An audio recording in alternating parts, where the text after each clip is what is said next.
So welcome back again from Dungeons and Starships, episode number 2 in this season, and this is the second part of the interview with Graham Davey. Please, if you haven't seen the first part, please go into the links below and have a look about getting that one, because it's good to get the whole background behind Graham about where he stands with the company he's got. Hope you enjoy the video, and we'll see you on the other side. Obviously, with the outright success of Test of Honor, you don't want to be stuck with the one game, so you decided to branch out a little bit. You decided to come up with a second game, historical again in nature, but probably an historical game that a lot of people wouldn't have considered when we're talking about historical games, because a lot of people's viewpoint is that armies on the table, like Bolt Action from Warlord, like Flames of War, like I don't know what's the other ones, the other big ones. So like the general games from the Lardies and all the rest of it. But yours was slightly bit different, a slightly bit different take for 200 hours. So, second spiel, what's 200 hours all about? Yeah, so 200 is about really SAS and other commandos doing nighttime raids in World War II. So if you've seen, for example, there was it on Netflix, the Rogue Hero, SAS Rogue Heroes recently, and there's a new one out at the moment right now, isn't there, called Ungentlemanly Warfare or something? Yeah. So these are all the kind of original SAS raiding units, and I wanted to do something that was allowed you to be stealthy in a war game. It's still a small scale skirmish, just like Test of Honor, with maybe 10, 20 models on the board. But I wanted that, there was a particular thing I wanted to do, which was being able to send some models round, say, one flank, hiding behind a building, and you not know they were there and not be able to react to them. Whereas in almost every war game, you've got that bird's eye view. Well, you can just move your guys to counter them, even though you wouldn't. The actual people wouldn't actually know they were there. So I was trying to figure out a way to do that, and that kind of led on to this whole night fighting thing, where rather than most war games, which are essentially working out how to move, shoot and fight, it was a fourth thing in that list. So you had to move, but then you had to spot the enemy before you could shoot or fight, and you start the game, you don't know where anyone else is, and again, was that kind of key, very narrative idea. With attackers and defenders, it's not a head-to-head game where you're again trying to work out who's best, really. It's a lot of fun, it's competitive, but one side is laying out their sentry route, where the sentry is going to patrol around, seeing if they can work out any little traps they can pull off. Maybe they've got guard dogs who can sniff around and try and smell the SAS, and the other side are trying to sneak around, nip through between the patrols, do silent takedowns to take down the sentries, and then they have to hide the bodies so they don't raise the alarm. So the whole thing is really geared about telling that story on the battlefield and turning it into a game. And And again, that's seems to have been pretty popular. People have taken the system and used it for quite a lot of things. People are using it for modern combat and Star Wars and all sorts of different things. So yeah, I think the people seem to like it, which is great. I mean, because it was when I first got hold of it, and a couple of friends got hold of it. It did take us a while to try and get our heads round that it was a different type of gaming experience under the World War II banner. Because a lot of us were like saying we were used to those. Oh, it's World War II. It's a skirmish game. It's a full-on blown army game. Basically, we're trying to fight battles, but a lot of it was okay. So probably the most successful game you could have being like on the SAS side was that you never trip an alarm, the guards never find you and just carry on their merry way, and you get in, do what you need to do and get off the board as quickly as possible. And it could be that being the for one thing the German player, because that's what it was, the set was more or less based on, that you could go through an entire game without actually doing anything offensively on the it does happen very occasionally. So I don't know, but as we know, as soon as the first shot is fired during that game, a lot of people who have played the game will know that basically all hell then tends to break loose, and it is it's balanced for that to happen. So the expectation is the second half of the game is a firefight. So as you say, the alarm goes off, all hell breaks loose, and the SAS are fighting to get away again. After hopefully having blown up what they were trying to blow up. So generally there's two objectives for the attacker, but a to blow up an objective or kill an officer or things like that. But the second objective is always to try and get away again. Which is usually hard. I mean, like you said as well, that you can always tell, I think a good system as well is when people will take that system and, like you say, reskin it for other genres. We'll just take that core line of what they want to do. I mean, if you talked about Star Wars, like a rebel incursion against a imperial base, etc. I mean, anywhere where you can think of that those more underhanded tactics were going to be used, it's going to be a case of, well, the system is there to be used. Now, it is another game as well where we had another one of Graham's special dice sets. With you're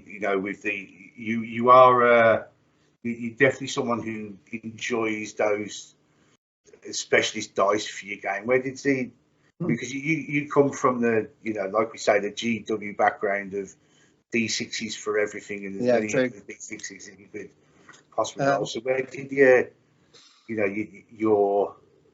I don't know your desire come from to be having these specialist dice as part of your games? Well, when we first started Test of Honor, it was indeed D6s, because that just seemed like the obvious way to go. When we were turning it into a product, a box game, the production manager, guy called Ricard Fortune, who I worked with a lot after that, had a really specific vision for what the product should be. So rather than the kind of traditional war game where you just get a rule book and then you go away and find some dice and put together get your models from somewhere else, he very much wanted everything to be in the box. So it was just a single purchase and very easy to just start playing. And I think that was a big part of the success, that it was just, I think it was only like 35 quid or something, wasn't it? That initial box had everything you need. Kind of 2D flat terrain even was in the box. And it was just such a, it wasn't like having to get into most war games where you have to buy an entire army and have an entire table. It was just so easy to get into. And part of that making it feel different and special was that he wanted us to have the special dice. And once we had them, I really bought into them. I definitely think it's a good thing to have now, because with the normal D6s, you kind of have this kind of mental step you need to do and like interpret what those numbers mean or those little dots mean. Almost like this little bit of maths. So do I need to hit on a 3+ or a 4+? And it's all kind of a calculation. Whereas Test of Honor is just super simple. You just need to get 3 swords, and that was a success. And it's very visual. You can see instantly, oh, I've got loads of blank faces, those are misses, or I've got a load of crosses, that's even worse, I've stumbled and messed up and fallen over or something. Or I've just got swords everywhere, I've had an amazingly good attack. And it's just very instant and visual where every time you roll. And I think that's the that's the real benefit for me on using those special dice.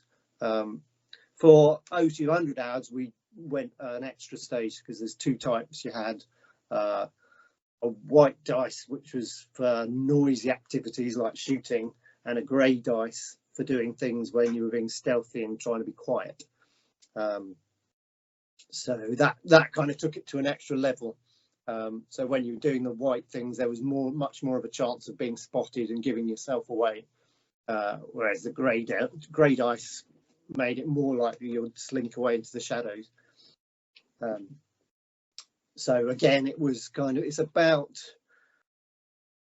using the dice to very quickly and instantly to kind of tell the story, I guess. Yeah. It's the dice rolls are there and not to hinder the gameplay, but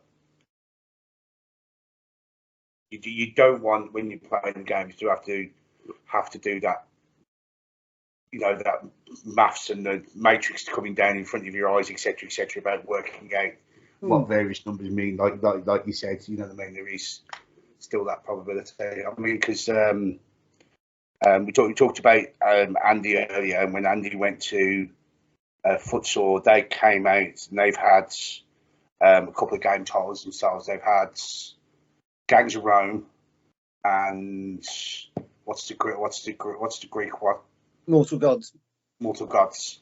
So those were, and if you do look at those games as well, it does have the same sort of feel that Test of Honor did in terms of how the game is set up. And again, they have their own specialist dice within the game as well. So there is sort of like a Hobday stroke Davy flavour of games that are out there, and I'm sure that, so like, anyone who's ever been involved in any one of those 4 titles, if you've only just played the one, if you then moved over to play another or to try another, it wouldn't be a massive leap for you to basically understand what was happening in those games, because I wouldn't like to say they're reskins of each other, because they're not. They're all independent titles, but they have the same same type of mechanic behind them. I mean, the one that we've got, Joe McCulloch, who does things like Frostgrave and Rangers of Shadow Deep and all the rest of it. His games are all based on a D20 system, and once you played one and then move on to the next one, because the mechanic is still there, it's very easy access into the game itself, isn't it? Yeah. Yeah. So again, O200 again is the much celebrated game. Again, it's got a massive community that follows it. Again, you're super on the ball in terms of keeping up to date and answering questions, etc., etc. There is a constant release schedule like there is with Testafana. So again, a lot of people would think, well done, Graham. You can take a step back from it, have a little bit of a rest, but you've decided not to, haven't you? Yeah. You've decided you need a third one, don't you? Yeah. So this is where we're gonna talk about. So again, I'm very excited that it's very, from this point of interview, I think it's very close to going. Are you going to run it as Kickstarter or not, or is it one of those ones that's going to be? No, I don't tend to do Kickstarters. I've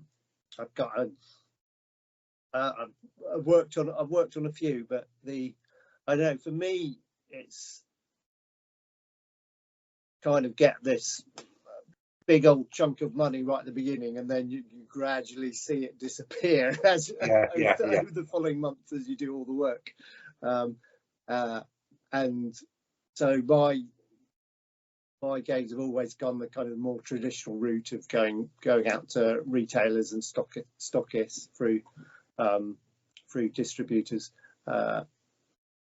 So it's, rather than having that massive spike of a Kickstarter and then nothing for the next year, it's a bit more.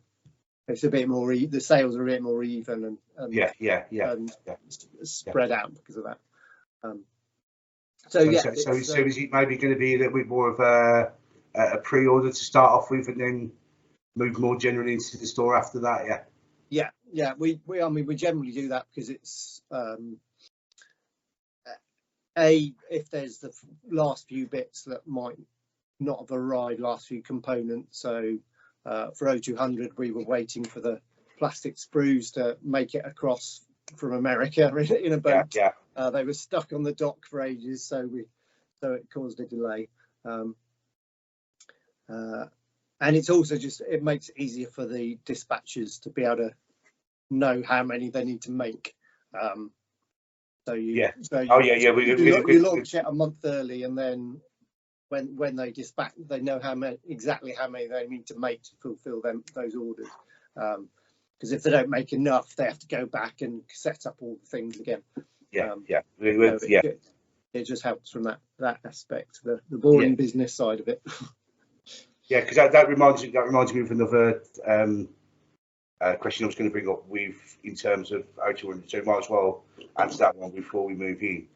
I mean, because like you said, your interaction when you originally were doing the test of one of the figures, and now that's got to moving into being a lot to do with War Games Atlantic. One of the things you did have with O200 now is you have a strong relationship with War Games Atlantic in terms of the production of models for the game. So is that something that come from that original relationship from Test of Honor, or is it just discussions that have been had moving forwards, or what? No, it wasn't linked to Test of Honor at all. I was starting to work on O200 and just putting feelers out for just kind of wondering about the possibility of doing plastics for that game. And Hudson, who runs War Games Atlantic, just got in touch and started talking about how we could do it. And he suggested this idea that they kind of create the plastics for the game, but then they're also put them into their range as well. So it kind of worked for both of us. And he's kind of made that a big part of his business model going forward. I think that was the first one that he'd done in that way. But since then, he's done that for quite a lot of companies. Certainly, they've just done plastics for Mortal Gods and Footsore, and I'm sure plenty of other companies as well. And in most cases, they then go into the War Games Atlantic range, and both parties get a great plastic set out of it. I mean, but it's not the only company that you've had close dealings with from the games. I mean, because I remember going back to Test of Honor, one of the main things was being able to get hold of buildings for the game. Those Japanese, those Sengoku era buildings, and it's just that. I mean, I don't know if it's just a case of it's lead belt connections or what it is, but Sarissa came to the table, didn't they? And Sarissa have been really a long time supporter of your games going forward, because they did it with Test of Honor, they support you with 0200, and now for people who have seen releases about the new game, will have seen some of the new. Well, a lot of people would be seeing this product for the first time, but it's not a product that's sort of designed solely for your game. They have been using the technology before, and by that we're talking about pre-printed, coloured MDF buildings for your games. I mean, just to be able to see the level of immersion it gets for you to have those buildings that are not just MDF coloured and all the rest of it, but do have the colours, the windows, the shells, and so on. It just takes the elevation of the game to the next level. Did when you when you're talking through, well, let's get out of the table. We're talking about. Well, you can introduce it. This is the brand new one. I've been taking. Yes, the new game is called Guards of Traitors Toll. It's set in a fantasy city where you, as the players, play the city guard. It's not a ruined fantasy city like Mordheim or Frostgrave. It's complete kind of intact city full of people, bustling markets. Busy, just city folk going about their lives, and the game is all about trying to chase down pickpockets and muggers and murderers and any kind of nasty monster that's crawled up out of the sewers. So it's your job as the city watch, essentially, to keep on top of all of that and tracking down smugglers, all sorts of things like that. And it's a first kind of semi-co-op game for me. So if I'm playing you, we both have our own guard captain with their own little patrol of about five guard constables, and we're both patrolling the same area. We might help each other a bit, we might get in each other's way a bit, but we're trying to be the best captain and grab the glory, essentially, get the most arrests. And the other kind of key new thing I would say in this one is that it's not all about just trying to kill the enemy as fast as you possibly can, which again, I guess 99% of war games are about that. Because it's a city and there's people around, they're not too happy if you just kind of murder a pickpocket in the middle of the street. So that we have a mechanic called discontent, which is how angry and rebellious all the citizens are.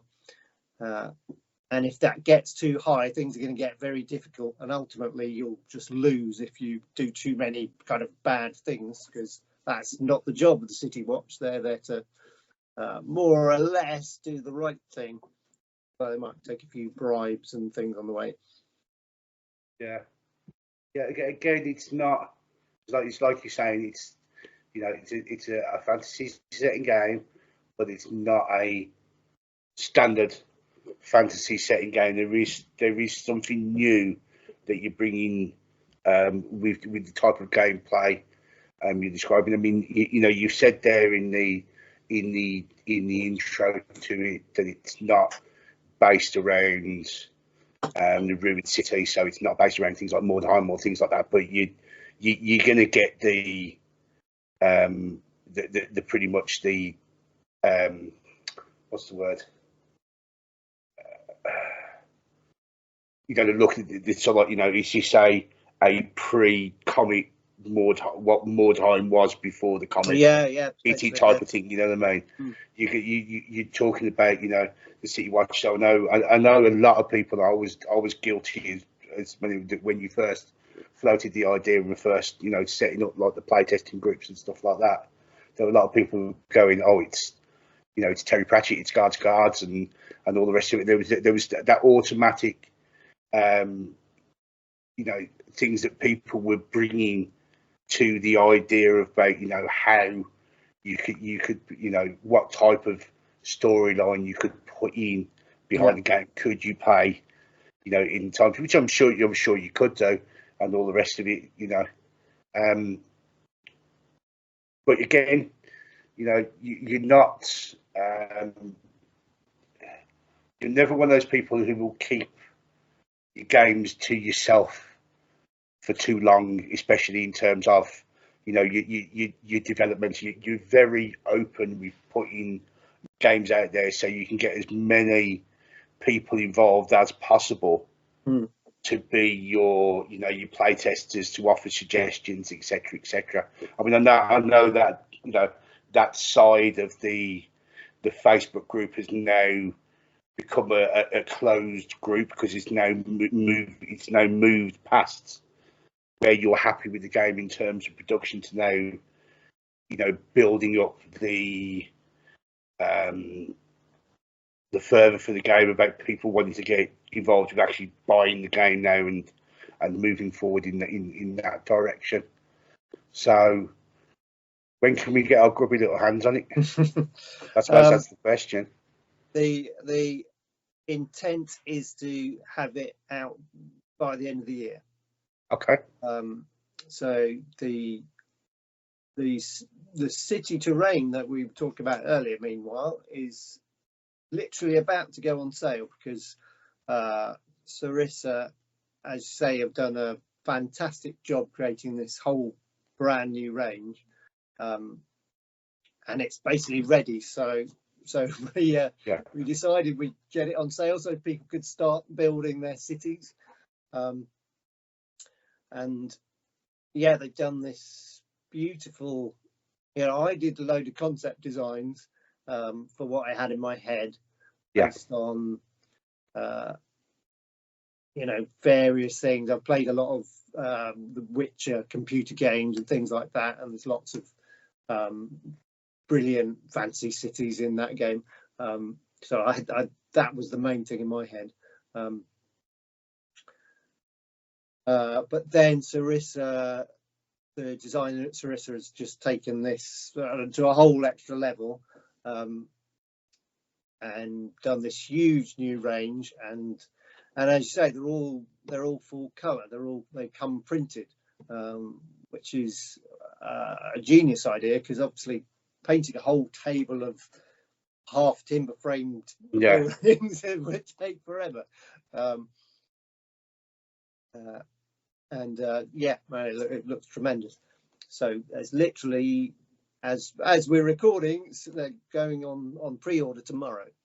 At least the first bundles and batches of them. Yeah. Again, it's one of those, you know, those perfect storms. I mean, because not only is the set there for you with guards, but it's also, you know, a lot of people are getting back into old fantasy style games like with the old world and stuff like that. So this kind of stuff is not going to spend too much time on the shelves. I mean, because there's a lot of people who are going to want this kind of terrain for their more generic, I mean, war games. You know, I mean, we've seen, you know, I've seen that Games Workshop are just about to put out like a plastic set of like a building you could have on the games table, and Yeah. I'm just waiting to see, what is that cost comparison between what a GW single building with a couple of fences is going to be compared to what you could get from Sarissa pre-paint. I wouldn't say it's not pre-painted. Is it pre-coloured? They're not saying that it's a paint finish. It's a coloration of the actual surface of the MDF, isn't Well, it? yeah, it's printing. It's the same technology they use to do like coloured tokens, and they've already brought out some die. They've got a little range of dice towers which are all use that same print technology, but it's very hard wearing. It's very and quite vibrant, and it looks really good. Yeah, I presume that if you wanted to as well, you could always apply some of those weathering effects to it afterwards. Yeah, of course. If you wanted to if you want to grime it up a little bit. Time, yeah, definitely. Oh, brilliant. So that's going to be definitely on the Christmas list for going forwards then. Yes, yes, hopefully if everything comes again, we've got new plastics coming from Warlord excuse me, War Games Atlantic. So we've got a set of City Guard plastics and City Folk, so all the normal people of the city.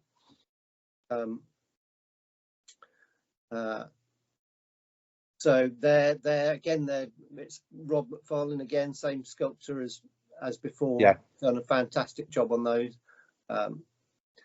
So I'm waiting.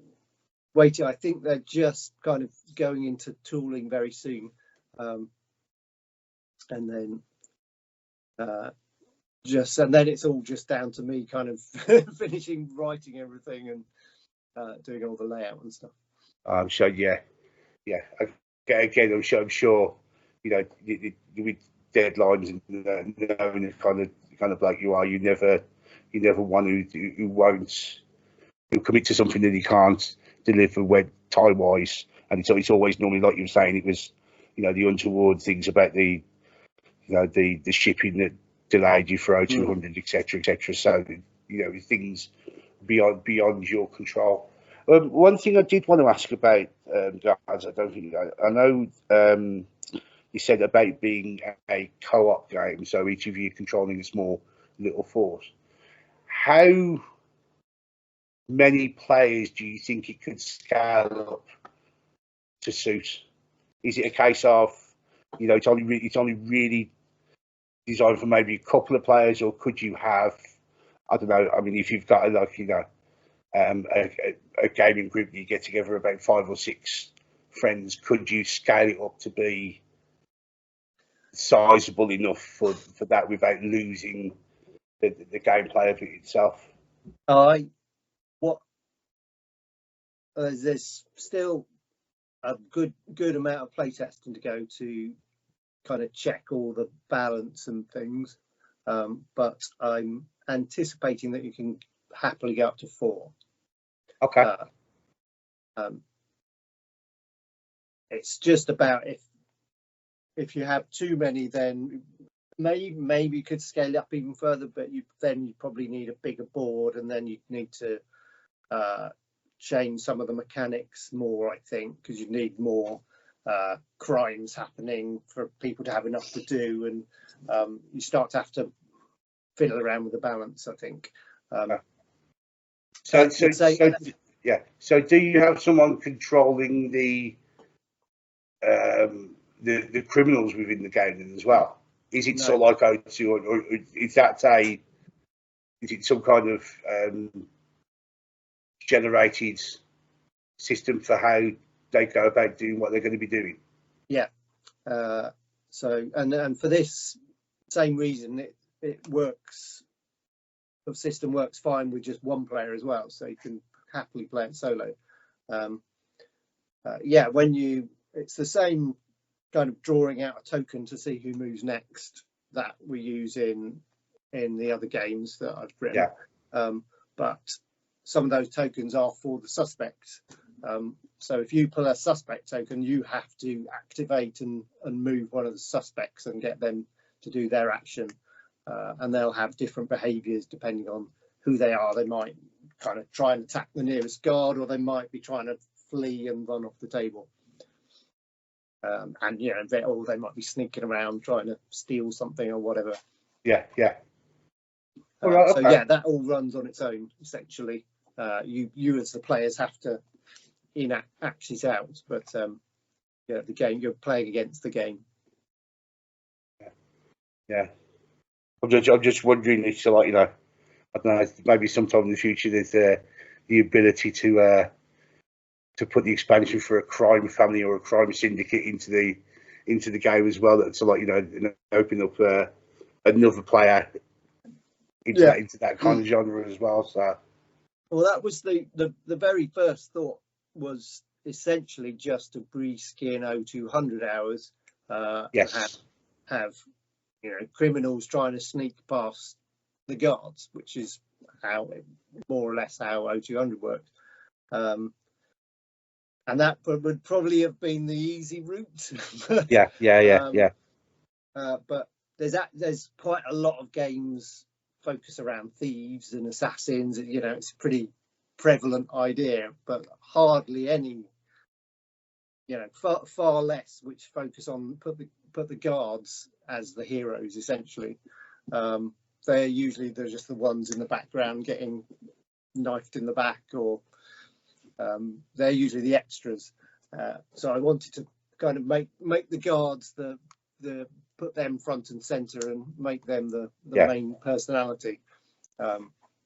So maybe down the line we can switch it around and have allow players to play the thieves, if you like. But the core idea this time is to make the guards the heroes. Brilliant. Yeah.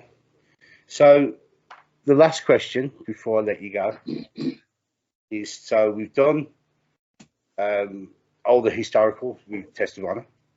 We've done more recent history with the World War II of 0200. You've now dipped your toe into fantasy genre. So looking at that big pinboard you've got just out of camera shot,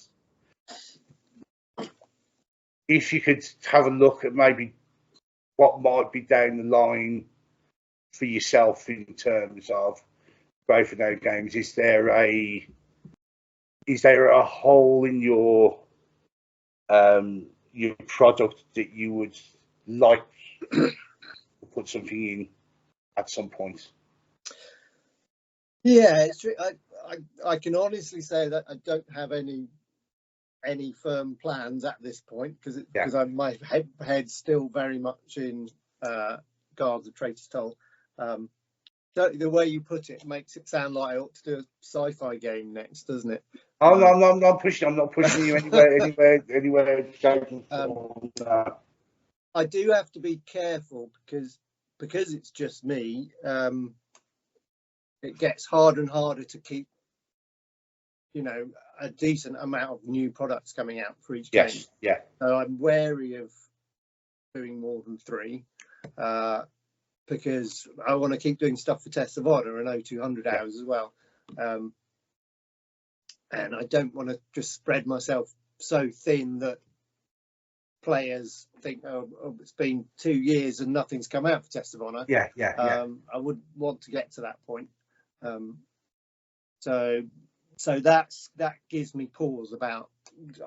It's not just going to be an endless cycle of new games, unless I start taking on hundreds of staff and things like that. But that's not really me. I'm not sure. So I certainly have a big notebook full of dozens of different ideas in kind of little sketchy notes and things, but nothing I'm letting on so far. Nothing there. Okay. No, it's going to be a question I'm going to ask everyone I get on. So it's, don't think I'm trying to put you on the spot. And I like I said, I am a stalwart fan of all your games, and I would much rather that you don't, like you say, you don't spread yourself enough where Yeah. the games that you already have available, which have the potential for still a large amount of not growth, but have a large amount of subject matter that you can still draw upon to go forwards. I'd rather you work with one of those ones, so we've got plenty more years of Yeah. playing the titles for growth in our games. Yeah. No, I mean, that is certainly my priority for the next year or so, because I've got just lots more cool ideas for the first 2 games that I want to get Yeah. as well. So yeah, that'll be the main focus after Guards gets out into the world. Wonderful. Well, I'm sure that we're going to get a lot of people commenting, but I'd just like to say again, just thank you for taking the time out of the hour or so. It's taken us longer with that, with various bits and pieces that we had to go through before, but it's always great to sit down and talk to you. It's always great to hear what's new on the pipeline, and I'd just like to say thanks for being, another superb guest, as you always are, for any one of my endeavours that I try and break through with this stupid internet YouTube thing. And I'm sure maybe we'll all do it again in another 3 or 4 years' time when I start another one up and get you on again to do it. Might as well. You never know. Fantastic. So, ladies and gents, that was it. So, Mr. Graham Davey for Growth for Their Games again. All the web links for Facebook groups, various websites will be appearing in the comment section below. If you do have any comments that would like to be passed on to Graham, then again, please leave those in the comments below. Make them all nice and make them all good, because we've got to give him the plaudits from what he deserves and all the rest of it. So again, thanks very much for listening. Thanks very much for watching, and we'll see you all on the next episode of From Dungeons to Starships. So thanks for watching. Again, if you've made it to this part of the video, it's much appreciated. I know a lot of times just get a bit long-winded to go through quite a few channels, but I hope you've had it on the background with whatever modelling or whatever you've been doing. I hope you enjoyed the 2-parters with Graham himself. It's good to get someone as passionate about the industry as he is on to be our first guinea pig for the second season of the channel. Now, as said, we're going to talk about the kit bashing side of this channel, because this is one of the main emphases that I'm going to put on this channel, because it's something that I love doing. And what we're going to go with is we're going to try and tie in a kit bash build that's going to be community wide with the patrons and anyone else who wants to get involved, and is going to look at taking something and maybe kit bashing something to go alongside one of the games that the guys who've been on have talked about, or one of the skills and one of the tasks that I've got the more building guys on to interview about what they've been doing, a bit of sculpting, bit of green stuff work, etc, etc. Now, the build itself is going to be based on something that Graham talked about in the first video, about his background and about with a lot of people's background as well, and talking about that a lot of the stuff that when he was growing up was role play based.